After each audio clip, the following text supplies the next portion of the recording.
नमस्कार, मी गायत्री सूर्यवंशी. आपलं यूट्यूब चॅनलवर स्वागत आहे. आज बनवणार आहेत आपण मिसळ पाव. मिसळ पाव कशी बनवतात बघा आता तुम्ही. एका कढईमध्ये धणे घ्यायचे, 2-3 लवंगा घ्यायच्या, 2-1 तेजपान घ्यायचे, 2-1 हिरवी विलायची घ्यायची. चांगले बारीक गॅसवर भाजून घ्यायचं. त्याच्यात तेल वगैरे काही टाकायचं नाही, नुसतं भाजून घ्यायचं बारीक गॅसवर. ते भाजल्यानंतर आपण आता काय काय लागणार आहे ते पण बघा. एका साईडला आता हे डिशमध्ये काढून घेऊ आपण गार व्हायला. त्याच्यानंतर आपण कढईमध्ये तेल टाकणार आहोत. तेल टाकल्यानंतर आपण लसूण घ्यायचे. लसूणची साल काढायची नाही, लसूण तसेच तळायचे. आणि लोखंडाच्या कढईमध्ये केलेली मिसळ खूप छान होते, खूप टेस्ट लागते. आता आपण हे लसूण छान भाजून घेत आहोत. आता याच्यामध्ये आपण टाकणार आहोत खोबरं पण छान मस्त भाजून घ्यायचं तेलामध्ये लाल होईस्तोपर्यंत. दोघं आता छान आपण भाजून घेत आहोत. आणि लोखंडाच्या कढईत एकदा करून बघा तुम्ही, खूप छान टेस्ट येते. आणि आता थंडीचे दिवस आहेत तर असं काहीतरी नवीन खाऊ वाटतं, म्हणून आपण आज तुम्हाला दाखवत आहोत मिसळ कशी बनवायची. खूप सोपी पद्धत आहे, तुम्ही पण एकदा करून पहा. आता आपण याच्यामध्ये खोबरं आणि लसूण छान भाजून एका डिशमध्ये काढून घ्यायचे गार व्हायला. आता आपण याच्यामध्ये कांदे पण भाजून घेणार आहोत. कांदे पण छान लालसर भाजू द्यायचेत. बारीक गॅसवरच कांदे लाल होईस्तोपर्यंत छान मस्तपैकी कांदा भाजून घ्यायचा. पण कांदा भाजताना त्याच्यात थोडं तेल टाकायचं, म्हणजे कांदा खूप छान भाजला जातो. आणि कढईमध्ये आज आपण लोखंडाच्या करत आहोत मिसळ पाव. तुम्ही एकदा नक्की ट्राय करून बघा. पटकन होणारी डिश आहे मिसळ पाव. कोणी आपल्याकडे पाहुणे वगैरे आले आणि आपल्याला सोपी पद्धत आहे खूप करायची. तुम्ही नक्की एकदा ट्राय करून बघा. आता आपण हा कांदा छान लाल होईस्तोपर्यंत भाजला गेला आहे. आता आपण याच्यामध्ये बघा, तुम्हाला दाखवते मी कांदा कसा भाजला गेला आहे ते. आता आपण याच्यामध्ये काय काय टाकणार आहोत बघा. आता आपण तो कांदा साईडला काढून ठेवला. त्याच कढईमध्ये आपण 1 वाटी मटकी टाकली. आता त्या मटकीमध्ये आपण टाकणार आहोत हळद आणि थोडं मीठ टाकणार आहोत. मीठ टाकल्यानंतर आपण त्याच्यामध्ये टाकू आता पाणी. आपला गॅस चालू आहे. आता पाणी टाकल्यानंतर मटकीला छानपैकी आपण उकळी आणणार आहोत.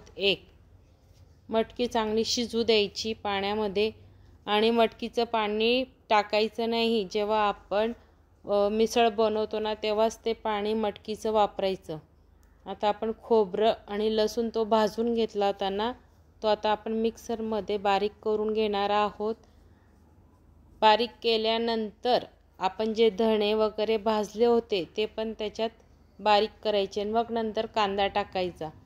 पूर्ण मसाला बारीक होईस्तोपर्यंत आपलीकडे मटकी शिजून गेली आहे, ती साईडला ठेवली आहे. कढईत थोडं जास्तीच तेल टाकायचं, म्हणजे मटकीला छान तर्री येते आणि टेस्ट पण खूप छान लागते.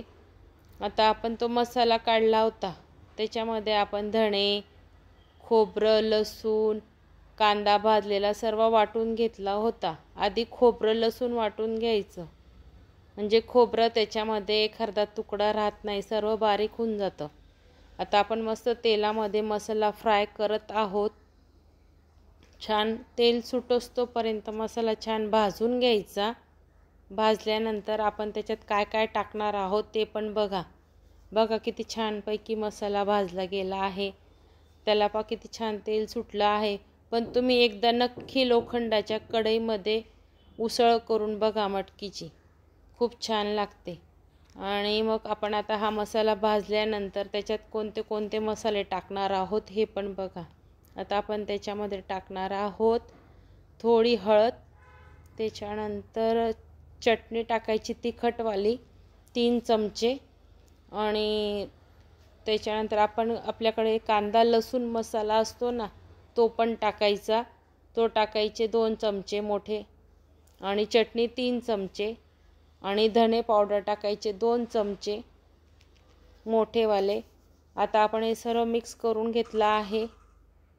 छान मसाला भाजला गेला आहे. आता आपली मटकी इकडे उकळलेली होती, ती मी एका साईडला काढून ठेवली होती. आता ती त्याच्यात टाकून द्यायची, छान मिक्स करून द्यायची. आणि मटकीचं वरचं पाणी मी साईडला काढून ठेवलं आहे. जो आपण मसाला काढला होता भांड्यामध्ये, त्याच्यातच आपण ते पाणी काढून ठेवलं आहे. आता पहा किती छान तेल सुटत आहे आपल्या मिसळला. आता एकदा बघा, तुम्हाला दाखवते मी जवळहून. हे पहा, छान आहे की नाही. छान मसाला, जेवढा छान मसाला भाजला जाईल तेवढं छान तेल सुटतं. त्याच्यानंतर आपण याच्यावरती आता थोडं पाणी टाकणार आहोत. गॅस आता बारीकच करून ठेवायचा. आता आपण टाकणार आहोत त्याच्यामध्ये पाणी. आता तुम्हाला पातळच लागते ना मिसळ पाव, तर तशाप्रमाणे पाणी टाकायचं. आणि आता थोडं मीठ पण टाकायचं. जास्ती मीठ टाकायचं नाही. आपण मटकी उकळताना, मटकी जेव्हा आपण शिजवतो त्यावेळेस आपण त्याच्यात मीठ टाकलेलं असतं, म्हणून थोडंच मीठ टाकायचं. मीठ टाकल्यानंतर आता त्याचा अंदाज पाहायचा, पातळ आहे का घट्ट झाली आहे भाजी. त्याच्यात थोडं पाणी अजून टाकून द्यायचं. त्याच्याने कसं आहे, आपल्यांना पाव बरोबर खायचं असतं, त्याच्यासाठी. आता आपण त्याच्यामध्ये बघू पाण्याची गरज किती आहे, तसं पाणी टाकायचं. आता आपण बारीक गॅसवर याला शिजू द्यायचं 7 मिनटं किंवा 5 मिनटं. थोड्या वेळाने बघायचं. त्याला इतकं छान तेल सुटतं. हे बघा किती छानपैकी तेल सुटलं आहे आपल्या मिसळ पावला. हे आपल्या मिसळला काही चुकलं असेल तर मला माफी करा. माझं नवीनच चॅनल आहे. मी नवनवीन तुम्हाला रेसिपी दाखवणार आहे. हे बघा किती छान उकळी आली. जोपर्यंत मटकीला छान उकळी येत नाही तोपर्यंत आपण खायला घ्यायची नाही. हे बघा किती छान तेल सुटलं आहे. मी जवळून दाखवते तुम्हाला. त्याच्यावरती आता आपण मस्त कोथिंबीर टाकणार आहोत. कोथिंबीर टाकल्यानंतर गॅस बंद करून द्यायचा. आता आपण मस्त एक प्लेट सजवणार आहोत. श्री स्वामी समर्थ, जय जय रघुवीर समर्थ.